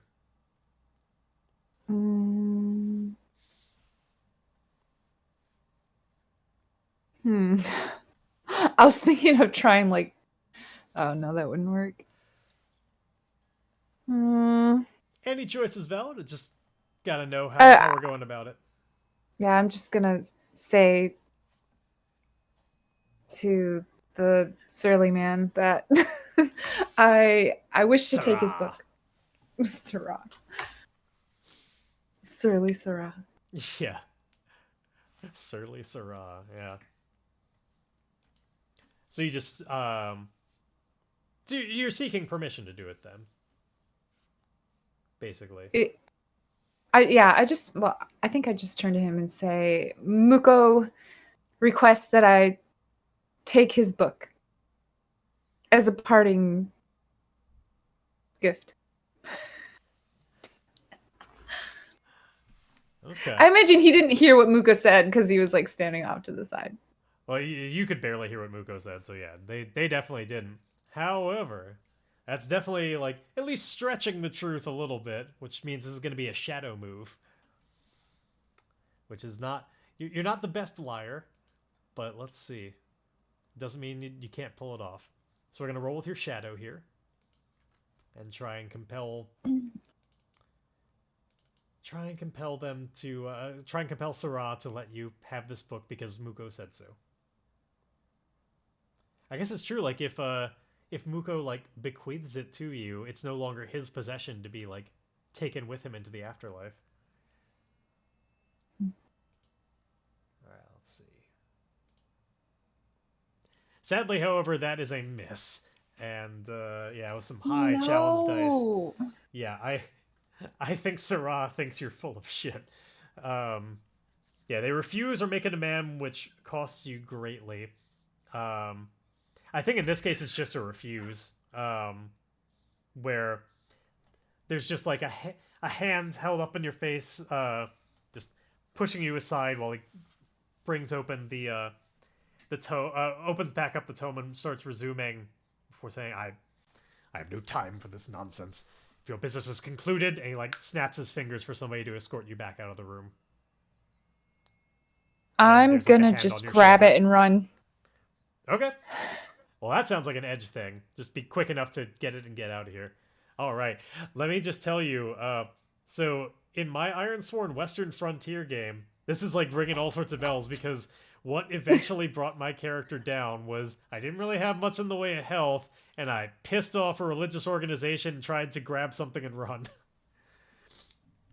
It was Oh. like I tried to grab a holy text, as I recall, and run, and it eventually, like, it led to my downfall. Like, that was the beginning of the end there. So let's see if how this goes for you. Wait, let me think about that Hey, because look, that's that new was- information. Doesn't affect the mechanics at all. It's just But it's a warning. Like it's story wise, it it's just a- happened to line up a little bit.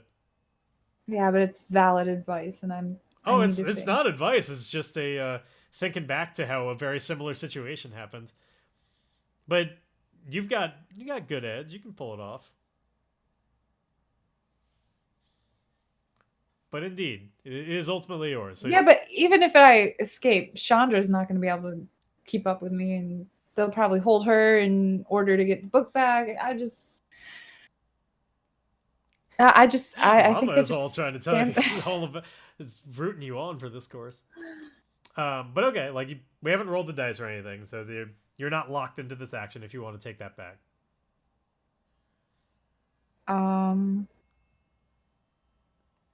Though Can I- admittedly, I don't. Well, I'm not 100% certain yet, like what other good courses you have are at the moment to get what you want. I guess you could potentially get it later. Or what No. was your thought? I don't. I make my hands glow. I hold it over Muko's face, and I say, "If you don't give me the book now, Muko dies now, and the ritual is ruined." Oh, interesting. What's actually really interesting about this is well, we'll have a couple of rolls to make, but the eventual thing is going to be actually using a stat that's worse for you, but you'll get an opportunity to secure an advantage first. So, I think as we've usually been doing, making your hands glow since you don't really have a great control over them yet. We usually make you secure an advantage with wits to see how well that works, and then after that, I think this is definitely going to be a compel that's threatening. So with iron, so let's do it. See how this works. So here's our wits move to see like how well do you make just like a cool looking display with your hands that's looking all problematic. That is a miss. What? Only on secure an advantage. So on a miss, you fail. Your assumptions betray you. Pay the price. I think it's probably just in this moment of tension, too emotionally flustered to get them to work right. Like again, they're not really fully under your control yet, and usually you've been able to, but right now your heart's beating a little too fast, and I think it's a stressful situation. So they're not glowing quite right, and you probably take a hit to your spirit, where it's just like, oh crap, it's not happening. Why isn't it happening? Now you still might be able to intimidate them. It's just you won't have the hands won't be giving you like kind of all the more help on this to like really make a cool display. Real quick though, we gotta see how you endure that stress. Gonna make that move. So we're gonna roll your spirit, which is at 3. Okay, weak hit, which means just we move on, nothing happens. So now the really important move, where you indeed put your hands over his face, which could still look very intimidating and like you're gonna smother him or break his neck or whatever.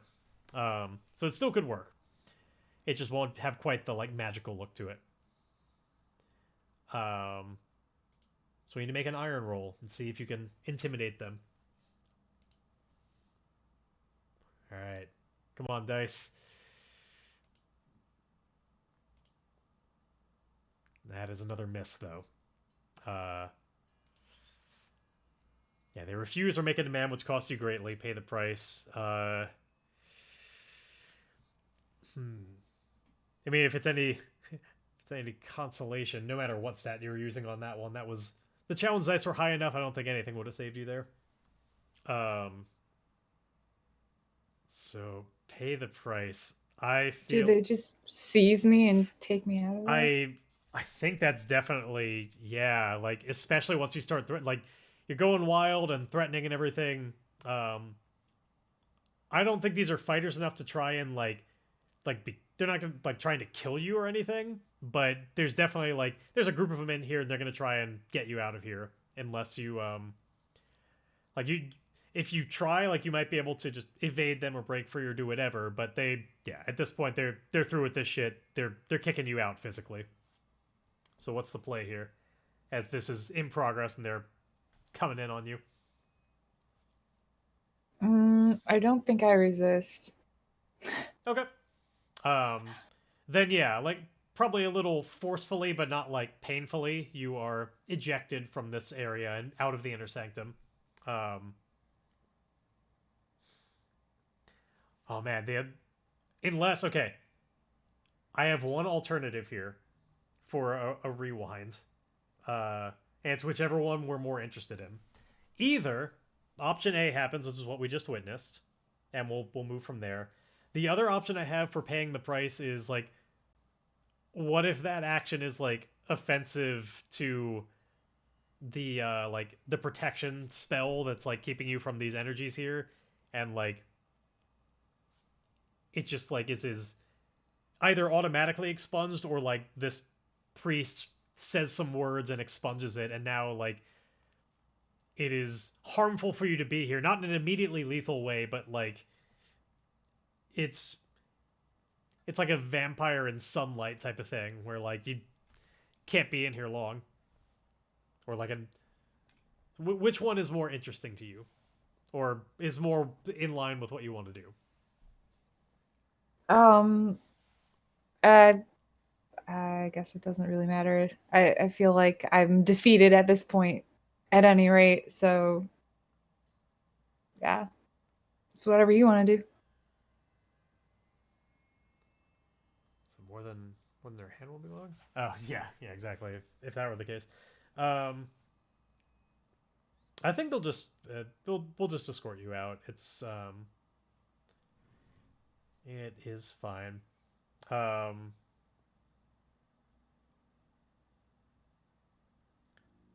Then yeah, I wouldn't say that you're defeated necessarily. Like they've escorted you out of here. There are avenues open. Like it is not completely cut off from you.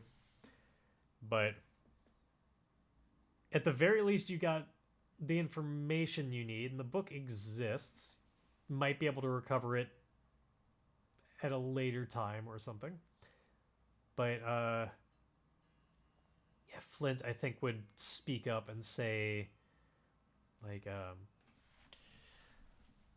well, at least we learned most of what we need. That book though, that book is going to be key. Maybe there's a chance that at some point when the old man kicks it, all the attention is going to be on him. I'm willing to bet that they might be a lot more focused on him than on his things. Perhaps there's time to replace it with a different journal, if you're quick with your hands.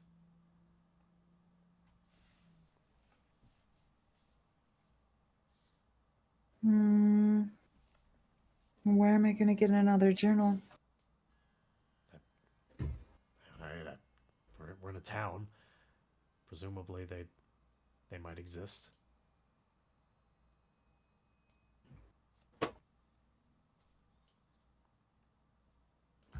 Okay. Let's find a book that's about that size and weight and color and You seem really salty right now. No, I'm not. I'm just trying to think of what to do. Cuz we got kicked out. Plus we don't have a lot of time left. So. Well, I don't know if it's going to need necessarily all of that. I don't know how familiar they are with exactly what it's like. Mm.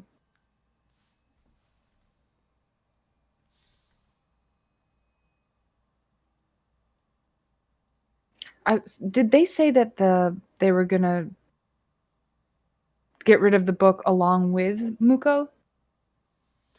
I mean, they didn't specifically say anything about it, but uh, Muko definitely suggested that it probably had some place in the ritual with getting rid of him. So yeah, it was probably going to be involved in this ultimate process, which we had talked about how like there's going to be kind of a long process to it. Like after he dies, there's kind of the whole parading his body through the city like a relic on the way to the Black Falls. There's kind of a long window of time in which he'll probably be brought through the city with various of his possessions uh, and then eventually tossed over the cliff.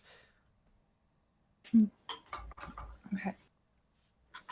So if nothing else, if you can get to the bottom of the cliff, you might just have to look around for a book. Could do that.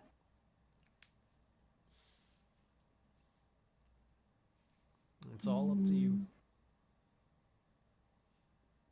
and what you think you would do.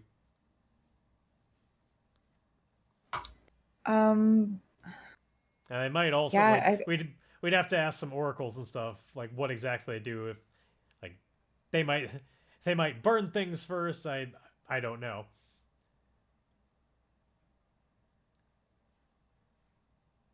well, I mean I feel like Flint should be helping me out here cuz he's the one that needs a body. What do you need help with? What do you want to do? I want you to get that book.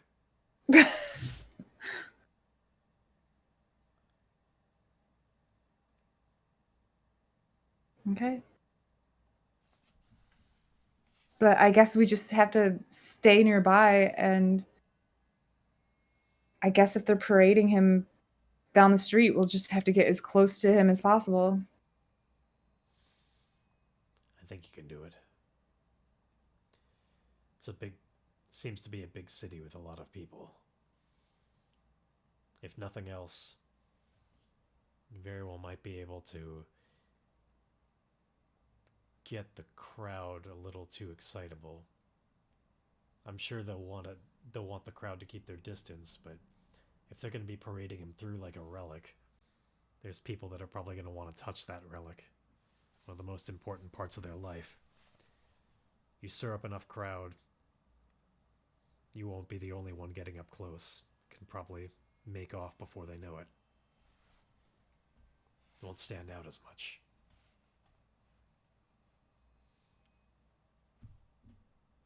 Well, then we'll do that. All right. So we'll cut forward a little bit. There's a. Oh, there. I guess there is the one last thing. Chandra did say that she wanted to have her moment to show Muko what he did before he died. So she'd probably ask you on the way out when you find him. What happened in there? How is he? Does he breathe still? He's barely coherent. He might as well be gone. I think you got your wish. He's gonna be dead soon. Be- because she wanted a chance to really show him what he did, I think we're definitely gonna need a roll here to convince her that this is good enough. Like his end came for him regardless, and that she's just gonna have to accept that. Which I feel like is definitely just a heart move, just to make her see like, it's over, Chandra.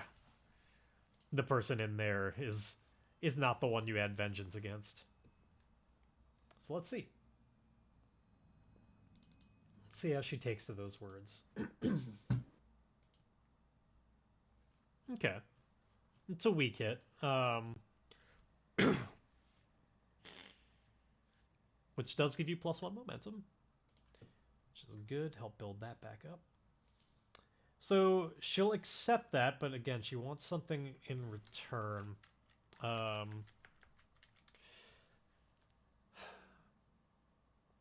think maybe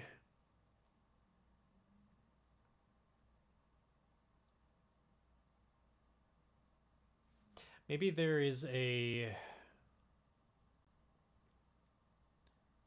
sort of like among his other possessions, she might want, like, if she gets wind of that you're going to be taking something, she might want you to take something else, just any old thing from him as well, that she needs to desecrate something of his. She doesn't want him, she doesn't like that he is, or maybe that's it. She doesn't like that he's being treated, he's so revered, that his end here is going to be a revered one. That's bristling her. So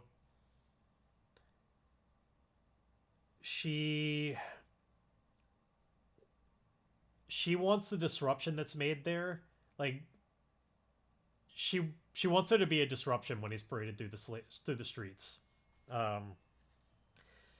She doesn't want him just be remembered as this holy object, but for something.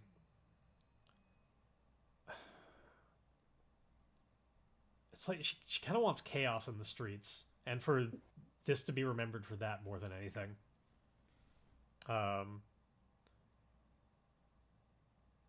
Trying to think if there's a specific thing that she'd be asking for. Like,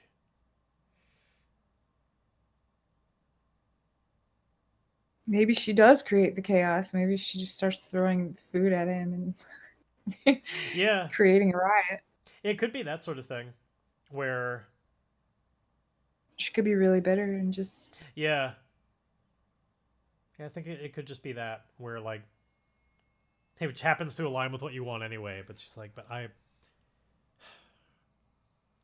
you may be right. I may have lost my moment, but I will not have him remembered this way. I will make sure that his procession through the city is, it'll be something to remember, all right. And she walks out of the room, and you definitely get the hint that whatever she's gonna do during it is not gonna be very nice and potentially violent.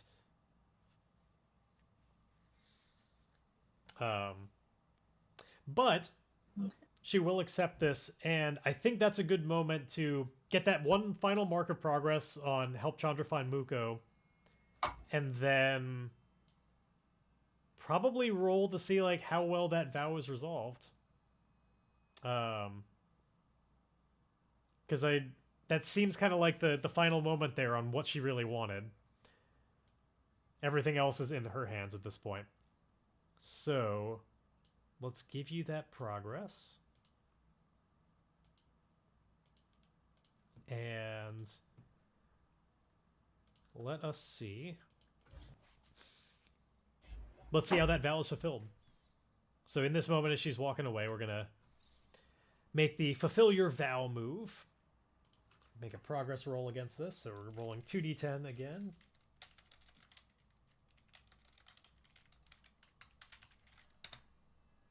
All right, an 8 and a 4.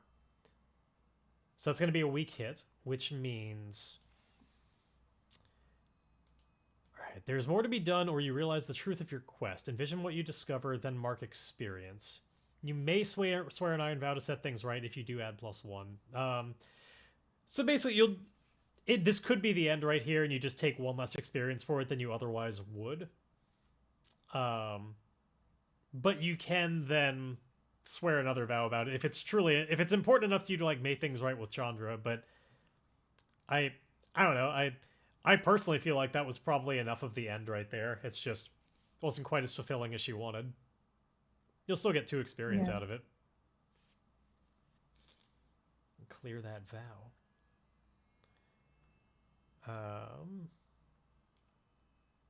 But we need our final moment before we move out. So, man, I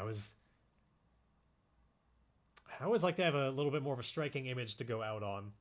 I was going to do like cut to the procession to see what happens, but I think we're short enough on time that we're just gonna have to wait for that for next week. So I think that final moment is just indeed like we see kind of the look in like there's like a fire behind her eyes that's fueling her, that she's like, you know, if I don't get to show him directly what he did to me, I'll show that, like, I'm gonna show this town. And it's just this look of menace on her face as she like walks away towards the camera and past it, and we see you in the background just like watching her leave this church.